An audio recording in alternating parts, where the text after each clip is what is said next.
get into Ohio State, obviously so much respect for the university as a whole and the football program and their history and their tradition, and obviously Urban Meyer, you know, is one of the most respected coaches in college football and has been very, very successful there and everywhere else he's been.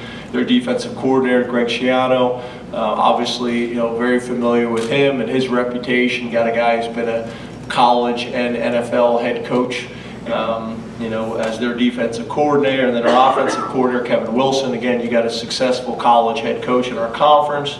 And then on special teams, you got Kerry Coombs and I think Combs, and we also realize, you know, Urban Meyer has always been very involved with special teams. So tremendous challenge there, tremendous respect. You know, great history, you know, between these two schools. I think that's probably going to be one of the biggest differences in this game is being able to go on the road, play one of the best teams in the country on the road in a tough environment. You know, it's one thing to win at home in a whiteout. It's one thing to win at home college game day, 110,000. It's another thing to go on the road and do that. That's a challenge for our entire program, coaches, players, and everything else. So we're excited about it and looking forward to it.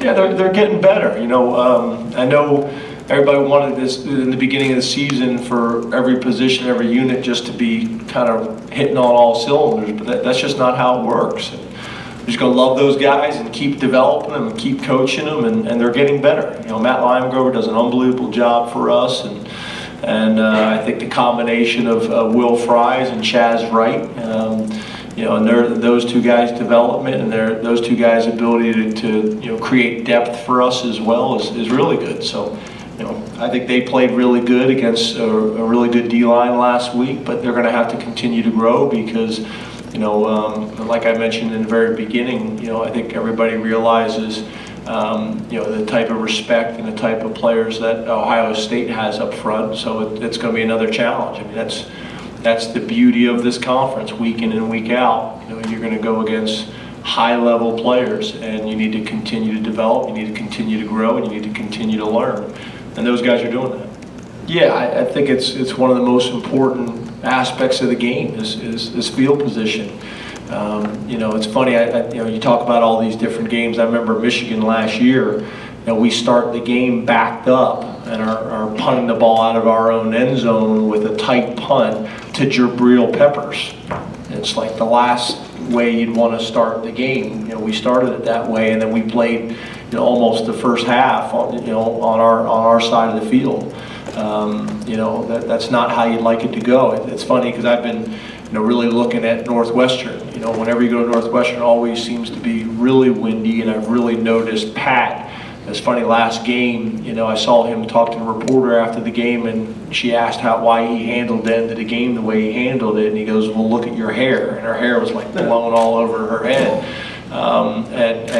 And to me, that's me kind of understanding the Big Ten a little bit more, where at Northwestern, that's usually a factor. You know, so I think you have your general rules, but then you also have your stadiums and your certain venues that magnify it.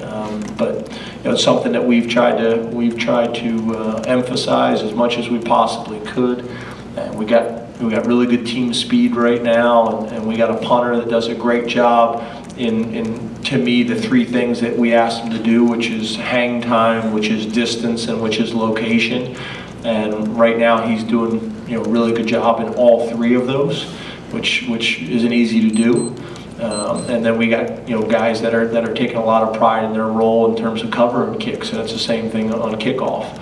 Tyler's been excellent in kickoff. I know there's been, you know, talk about, you know, we've missed a few field goals or had a few field goals blocked, but he's been excellent in kickoff, and I think, you know, before the end of the season he'll be viewed the same way on field goals. So you know, we believe in it. Field position is something we talk about all the time, you know, with our players. You know, the importance of winning the field position battle each week, and you know, so far so good. Corey Geiger, Altoona Mirror. Hi James, how are you? Good, Corey, how are you? Good. Ohio State is coming off of a bye. Is it reasonable to expect them to add new wrinkles, or you guys prepared for new things they may do? And then what were the advantages maybe you had coming off of a bye against Michigan, and how much can that help when you're going into a big game? You know, I think it has a lot. I think it helps a lot. There's no doubt about it. You just have more time for everything, more time to recover, more time to get healthy, more time to watch film and plan. You know, it's valuable. I think it's probably the most valuable thing we have on this earth is time, and a bye week creates that. So yeah, you know, it helped us last week. It's going to help them this week. There's no doubt about it. But again, we control the things that we can control, and this isn't one of them. So, you know, we got our normal week of preparation, which I feel good about it. I do think we handled our bye week good enough that we are still getting some residual effects 2 weeks later from how we handled the bye week 2 weeks ago. And I also think the way the game played out last week, you know, that we were able to get some backups in the game and things like that, that helped, that it wasn't Iowa where it was this emotional, you know, draining and physically draining game all the way up to the last second.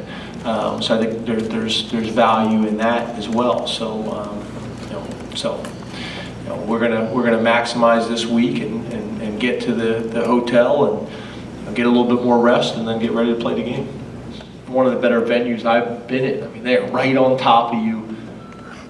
They're wild. I know, obviously, you know, going to Ohio State is going to be the same way. So I do think there's value that we have been on the road in a tough environment. You know, not only, you know, in these guys' careers, but in this season, because I think we all know it's tough to do. You know, it's tough to come and play at Penn State. It's tough to go on the road and play at Ohio State. You know, but.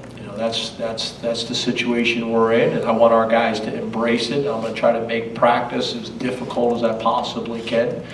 Typically, we do light music on Tuesday because there's still a lot of teaching going on Tuesday from a game plan perspective, and then Wednesday it's full throttle.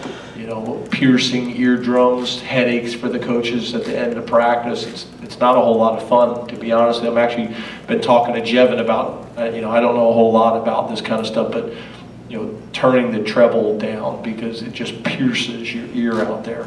But we're going to do it starting today. You know, Tuesday, Wednesday, we're going to do it all week long to make it as difficult as we possibly can make it. As you guys know, I think I told you earlier in the year, we went out and bought one of those decibel meters for practices and for games so we can, you know, literally replicate the type of music that's played in the stadium, crowd noise, chants, songs, how loud it is, the whole deal. Probably more so for the offense than the defense. But the other thing is on special teams, you know, for the punt team to be able to hear the calls and those types of things. For the field goal team, that's something that probably in years past we hadn't done a good enough job, but we've implemented that into special teams as well now. Hey James. Hey Mike. Hey, is this the toughest division in college football? I don't ever like to say things. How tough is it? I don't ever like to say things that are like definitive like that because I haven't gone out and studied it. Coach Galt sometimes he'll say that. He'll say, "We have the strongest O-line in the country," or just say little make statements like that. I'm like, well, where are you getting this data from? Well, I believe it, which is great. I want us to feel that way. I want us to believe that.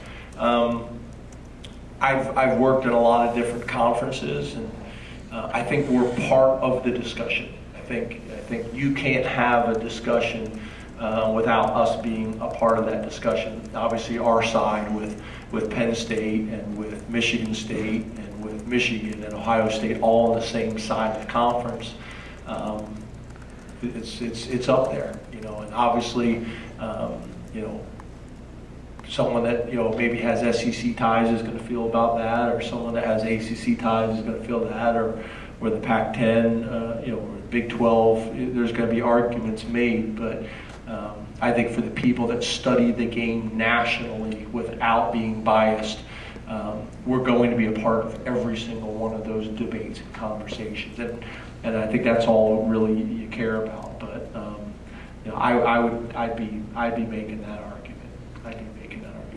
Do you have much of a relationship with Urban Meyer? And I'm wondering, you know, you got a program on the rise, high stakes, whether it's Harbaugh, Meyer. How much camaraderie is there among the coaches, or does it allow for that? Yeah, I think during the season it's hard. I think I might have mentioned this last year when we go on the Nike trip together. Gotten to know him probably more so from that experience than anything. And then you have the head coaches meetings. And I actually called him 3 weeks ago about a rule that we were having a discussion about, and I wanted to get his opinion on it. And, I think it was probably 3 weeks ago or something like that. But yeah, you know, during the season, you're just so busy doing your jobs, and then in the off season, you're so busy recruiting that you don't have as much interaction as you think. You see each other at the convention.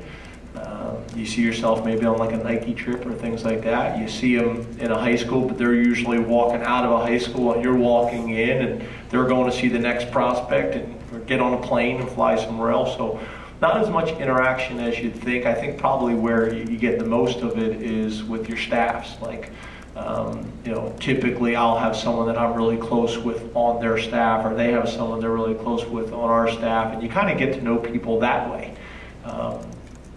You know, we got guys on our staff that I've built relationships with because of someone they're really close with. So no different than your industry, I would think, is you meet people. You guys probably spend a little bit more time together than we would, but you know, that's kind of how the interactions go. And you really probably get to know people and like people and respect people based on what you're told by your buddies that end up going there and working there. And the same thing about you.